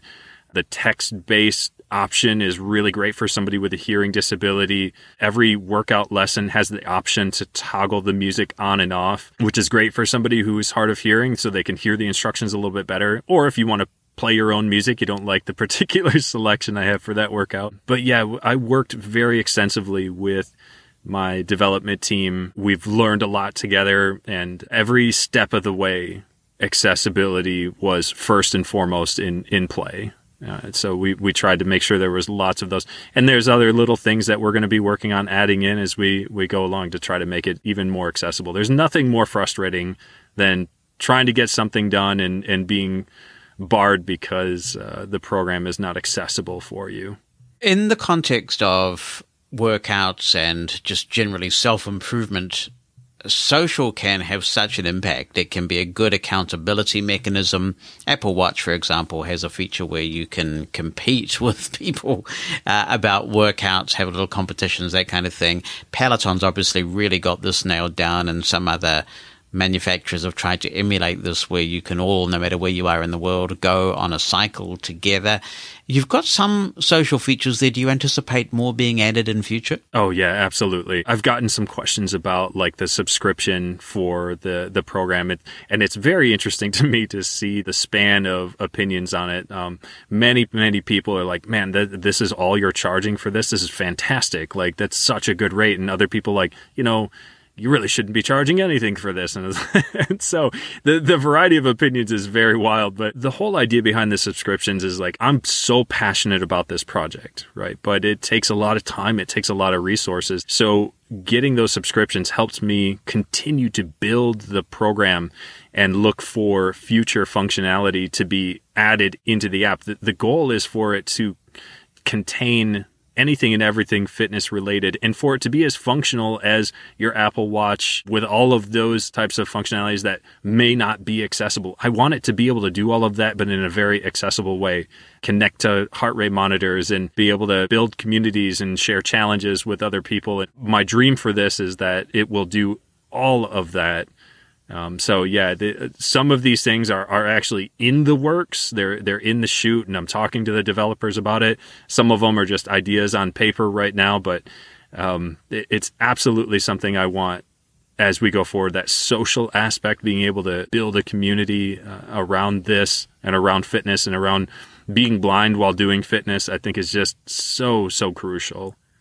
I mean, if we could, for example, schedule an official Mosen At Large workout to happen at a particular time, and listeners who were interested could all get together and essentially stream the same workout together, that'd be pretty fun, as long as they'd all subscribe to the app, of course. No, it would be fantastic. And those are the types of things I'm talking about, just being able to build those types of rooms or community functions or find accountability partners. I have just dozens and dozens of ideas tumbling around to make this better. Even, I don't want to speak out of turn too much on this stuff. There's still a lot of these ideas I'm trying to pin down the best way to do, but even having options for subscribing to or signing up for one-on-one sessions, right? Where I have trainers on hand who can almost like a Be My Eyes or an Iris service where they can set up and view your movements and double check that you've got the right positioning or any number of things, so there's so much potential in this, and it's all predicated on the idea that it's going to be accessible for people who are blind. And so I'm just so excited for it. Yeah, definitely count me in for that. I would be totally down with that, as my kids like to say. So what about Apple Watch integration? I'm not sure about the degree to which third-party APIs exist for Apple Watch. But for example, when I do a workout in the ReVision fitness app, I have to remember to start my Apple Watch workout as well, and it will track my heart rate. It will give me all that data. But do you think that the app might ever come to watchOS, or at least that somehow there might be integration with the Apple Health app? You are asking tech questions of a guy who can't give you tech answers. But I will say that again, it's on the list. I've had multiple people say, will this ever integrate with the Apple Watch? And 1,000%, that's something that I really want it to be able to do. I don't know exactly how that would function, how it works, but I have plans for that. And I've learned, again, over the years that any little barrier to fitness or accomplishing one's goals really can be a major deterrent. And so this platform is designed around the idea that I just don't want there to be any hindrances. So something as simple as strapping on your Apple Watch and having it automatically know what you're doing when you open the app and kick on and read everything, and then, kick your information back into the app, or those are the types of things that I absolutely want to integrate in the future. Yeah, that's great, because I think there are two markets, really. There are people who realize, look, I need to make positive changes in my life, and I'm starting from the beginning. They may not necessarily have Apple Watches, but people like me who are seriously committed to this stuff, we've got the Apple Watch already, and we're used to that routine, and we want to be able to integrate that and use it. So, yeah, there's so much scope, so much potential, and I think the subscription that you've got is very fair. Can you tell us about the subscription model and how that works? Yeah, it's extremely simple and straightforward. When you sign up, you can download the app off of the App Store or Google Play. It functions well with either phone model. So you can download the app, you create an account, and when your account is created, it automatically starts a 2-week free trial. So it doesn't cost you anything to download, doesn't cost you anything to sign up, and it doesn't cost you anything to check it out for the first 2 weeks. You have access to every drop of material that's on the platform. Once the 2 weeks has ended, it'll pop up with a dialog box that says, we'd love for you to continue your training. And from there, you can select either auto-renewable subscription, either monthly or annual. The monthly subscription, and it kind of depends on your region, but generally speaking, it's going to be $5.99 a month USD or $59.99 annually USD. And again, those subscriptions essentially go back into more functionality in the app, into helping me create more content and growing the program. Is this a full-time role for you right now? It is, and it's not at the same time. It ebbs and flows a little bit. I wear a lot of hats. Again, I'm a dad. I'm still an elite athlete. I'm in training for the men's USA goalball team. Just got back from Tokyo several months ago, competing in that tournament, and motivational speaking and several different things that I do, consulting and doing like fitness workshops for different organizations, things like that. But this is kind of my pet project right now. It's definitely my baby, and I want this to be something that just impacts people in very, very positive ways. So it has absorbed a lot of my time in the past. It has absorbed a lot of my time right now, the last as we launched the app and got everything going. So yes, it is very, very much a full-time job for the moment. And I hope it continues to be, perfectly honest. I'm in it for the long haul. I'd love to be adding more material to it over the next 4, 5, 6 years, 10 years. I have in the works right now some build your own workout timers that are going to be posted. I've got some yoga material that I'm putting together. Resistance bands and weight training is going to be coming up soon. I've been talking to people about putting some dance workouts on there. And I mean, who in the visually impaired community wouldn't love to actually learn some dance moves and be able to work out to it? It's like just so many cool things that are coming along. It really is a full-time gig. You opted to do the subscription model rather than give people the opportunity to purchase individual workouts. What's the business thinking, the strategy behind that? There was actually 2 main branches of thinking with that. The first, the primary was, I put together all of these workouts. I put together these fitness plans. I put together the classroom lessons, and they all are designed to kind of function together. So the idea of saying like, hey, here's an accessible audio workout, I'll sell it to you for $20, whatever it might be. There's so much that is connected to that in the program.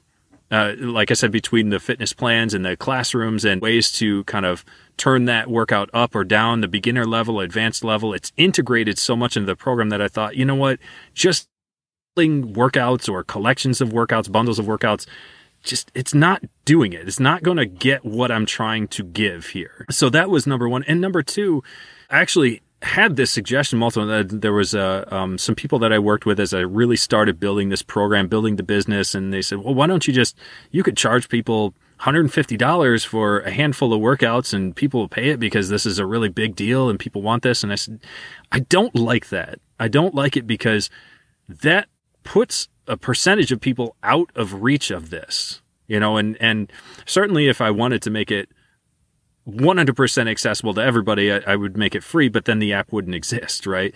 So I was like, there's got to be a middle ground here where I don't have to charge people exorbitant amounts that many might not be able to afford. So the subscription model made a whole bunch of sense. I kept it as low as I felt like I could manage with sustaining the business and growing it over time to give people the opportunity to jump in and out as they please. You could be subscribed for several months on end, at a time when you feel like you really need that guidance. And then when you don't, you can unsubscribe, right? You can jump back in later when there's more material. Maybe we come out with something you're really interested in. You want to learn about it. It just made the most sense to me to give people the best opportunity to utilize the program.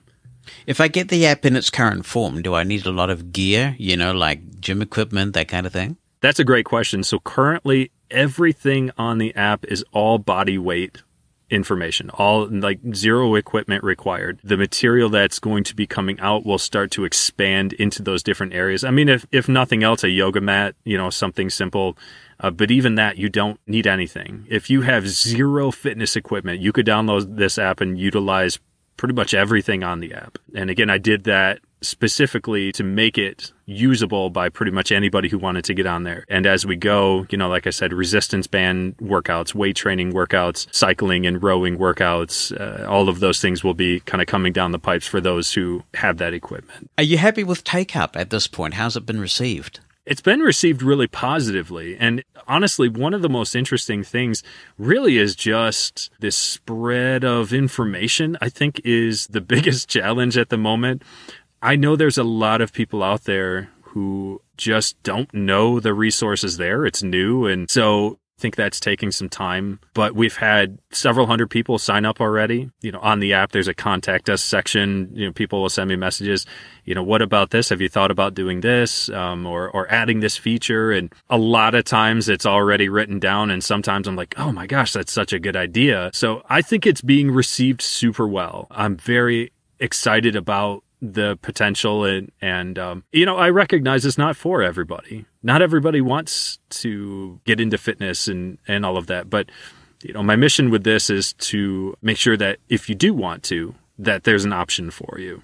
And so far, I'm very happy with the results. So you're pretty gentle on this. The one thing I would say is I have seen people's health deteriorate in my life, various people, and the one thing they really regret is that sometimes, not always, but sometimes it can be a one-way trip. And it is so unfortunate when people have those regrets and say, perhaps if I had taken a little better care of myself, exercised a little more, eaten a little better, I might not be in this irreversible predicament that I'm in. Yeah, it really is. And as a trainer, I could tell you stories. Yeah. I could tell you some real stories about people who, one gentleman that I worked with that was not very old, in his late 30s, had a young daughter. And because of the way he took care of himself, or didn't take care of himself, is a better way to say it, was using a walker, had several surgeries, was losing control of his bowels, things like that. It's just awful, And, I'd love to encourage people to do the best they can to take care of their health and fitness. And this app is one of the ways that I can try to do that. And, again, it's designed to help you be successful. One of the things you'll find when you step into any of the fitness plans, or you can just dig into them in the classroom, I have a collection of lessons called action groups. And each one of them is designed to help you formulate a plan and to analyze what your health and fitness is all about. Why are you even here? Metaphorically speaking, right? Why are you even digging into this app? Why are you taking a look? Why is fitness so important to you? What are your goals? Okay. And why did you choose those? What's your X factor? What's really driving you into these goals? And I take you through steps on setting up a smart plan and determining what your steps will be. So it's all designed to help people be more successful and not run into those things you're talking about, Jonathan, just that decline of health that unfortunately we see all too often anymore. Dude, after all that, I feel like I should be on my treadmill instead of sitting here talking to you. Right. So we've been sitting for too long. Yeah. We got to get up and we got to do some work here. Yeah. So let's just go through. You can get this ReVision Fitness, and it's mixed case. So it's RE and then a capital V in the middle. It's on iOS App Store and Google Play, and there's a website too, right, for those who want to use it that way. Yep, ReVisionFitnessApp.com. If you're not a mobile user, you don't want the apps, it's all on the website. If you sign up and create an account, you can access any of them. So if you signed up on the web and you think, well, you know what, let me try this on my phone, your account will work on any of those platforms once you sign up with one of them. And then, you can search iOS or Google Play for ReVision Fitness, and it is capital R, lowercase e, capital V, so it's ReVision, a little bit of a play on words there, but it should be pretty easy to find for you. The accessibility, the clarity, the quality, it's just top notch. I'm really blown away by the app. So I'm glad that you're able to come and join us to talk about it. I hope people give it a try and make some positive life change. You and me both, Jonathan. Thanks so much for having me, man. I really appreciate it. Jonathan Mosen, Mosen at Large Podcast.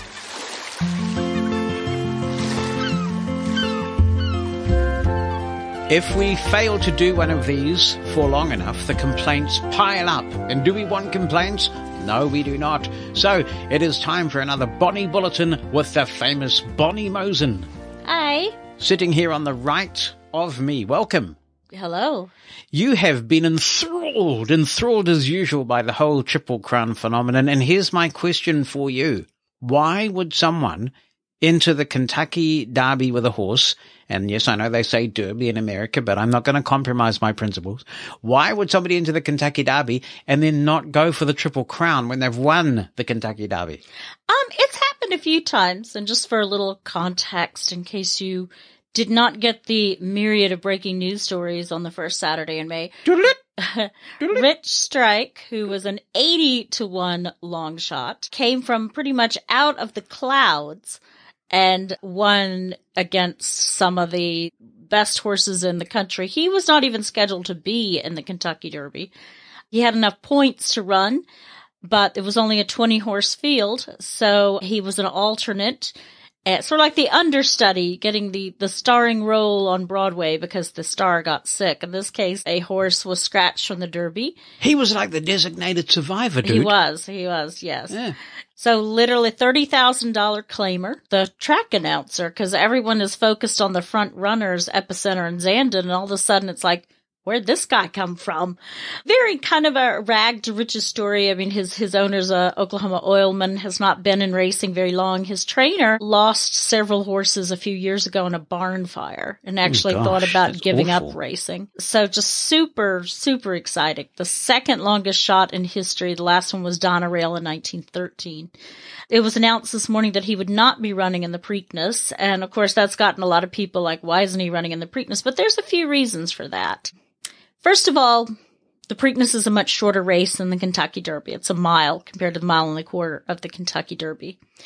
Rich Strike is a closer, which means the Preakness goes better for speed horses. Because if you get out there, he's not going to have time to circle the field and weave through and get up there quickly enough. So they were originally pointing him towards the Belmont Stakes, which is a 1.5 miles run in New York in June. He was not even really going in the Kentucky Derby. They were pointing him towards a different race, the Peter Pan in New York. But when they found out, the day before that he could run in the Derby, they said, okay, we'll try it. And he won.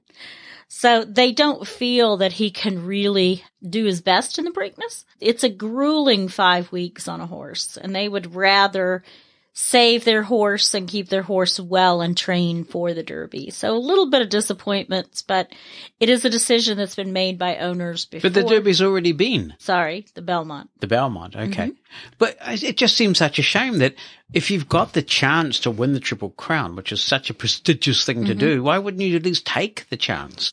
They like to run for races they actually have a chance in winning. They don't feel like they have a chance in winning Preakness. All right, then. So, and they were originally pointing towards the Belmont because it suits his running style anyway. And it can be, these 5 weeks can be very tough on a horse. Plus, the fact he's already kind of marked his place in history as a Derby winner, and his stud fees will be high anyway. So, do you have a winner for us for the Pregnant, if we want to put some money on the Pregnant? There's a filly. Dwayne Lucas has a filly that is supposedly going in the Preakness named Secret Oath. She won the Kentucky Oaks. I think we may see sort of like we did with Mind That Bird, where he won the Derby and Belmont and the Rachel Alexander won the Preakness. I think we may see Secret Oath win the Preakness. Okay. And as we get ready to wind up this enthralling edition of Mosen at Large, it will be remiss of us not to mark the passing of a significant era, and that is that the iPod Touch is ceasing to be. It's already out of stock in Apple in the United States and a number of other places too. And so this is the last of the famous iPod line. Yeah, 21 years, and they said the day the music machine died. Did you ever own an iPod? I didn't, actually. I never had an iPod. I certainly saw a lot of them. A lot of people had them, but I never owned one. They weren't particularly accessible for a long time, my understanding. Perhaps some people would like to share their memories of iPods that they've owned. There was the iPod with the click wheel, and I think what happened is they borrowed a technique that was used by something that I had called Rockbox. What you used to do is you'd get these iRiver MP3 players. I think that was the main brand that you could do this with. Mm-hmm. And you'd install this alternative firmware called Rockbox, and you would copy files across from your computer to this iRiver player. Mine had a 20 gigabyte hard drive, which was pretty impressive back then. And you could generate these text-to-speech files that accompanied each song so that as you arrowed through, you did have speech and you knew what songs you were playing, that kind of thing. So I was a Rockbox guy. The first iPod I owned briefly was an iPod Touch when I dabbled in it to see what the Voiceover user interface was like. But I never did own one, but I know some people did have the one with the click wheel. Was that called the Nano, I think? Nano, those iPods. And that one did do the text-to-speech thing like Rockbox did. And then, of course, you had the iPod Shuffle.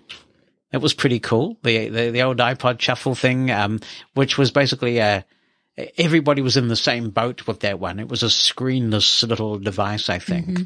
And then, of course, the iPod Touch, which eventually had voiceover on it. It wasn't something I ever needed because I had an iPhone, so I had everything.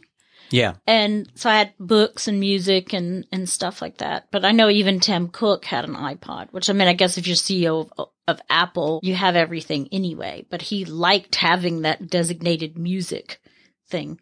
I agree with you. I'm a big fan of the one device. So you don't have to think, what device did I have this on? And you've only got one thing to charge. Rebecca Skipper did tweet in to the Mosen at Large Twitter account about this. And she said she was sad that the iPod Touch was going because it was perfectly adequate for people who just wanted to listen to Bard and other devices. But wouldn't you buy a Victor Reader Stream if that's what you wanted to do? You could. And I guess it's the same sort of thing that people that like their Victor Stream, even though they can essentially do the majority of things on the iPhone or iPad. Yeah. I always wanted an iPod Touch. I always wanted to buy a preloaded one, but that had all the music on it already. There was a bit of that about, wasn't there? I think so. I knew people who got iPods that had tons of music on, but I think the family, like my dentist, I remember Dr. Chanowski, he had an iPod and he had gotten it for Hanukkah, and you'd go to the dentist and you wouldn't know what was coming on next. It could be anything from Frank Sinatra to Boogie Woogie to, just all kinds of things. And I was talking about, I really like the music that's on here, and the hygienist said, that his family did that. He goes, he likes to look at the end of the day to see how many songs have been played, because I think there was like 4,000 songs on it or something. Well, the novelty factor when these devices started to come along, 1,000 songs in your pocket, wasn't that a slogan at one point or something? Yeah. And that's right. I don't think it was ever an official thing, but what would often happen is that family members would give other family members iPods for a birthday or a Christmas present, and they would be preloaded with the favorite favorite songs that the family members have put on there. Yeah. Probably not strictly legal, but probably not. Yeah. But yeah, it was. That's why I heard "White Bird in a Golden Cage" for the first time. Well, in the meantime, you are rocking the newest iPhone in the house because you've got the iPhone 13. I'm actually far above everybody else. There you go. Yeah. And I'm quite happy with my iPhone 12.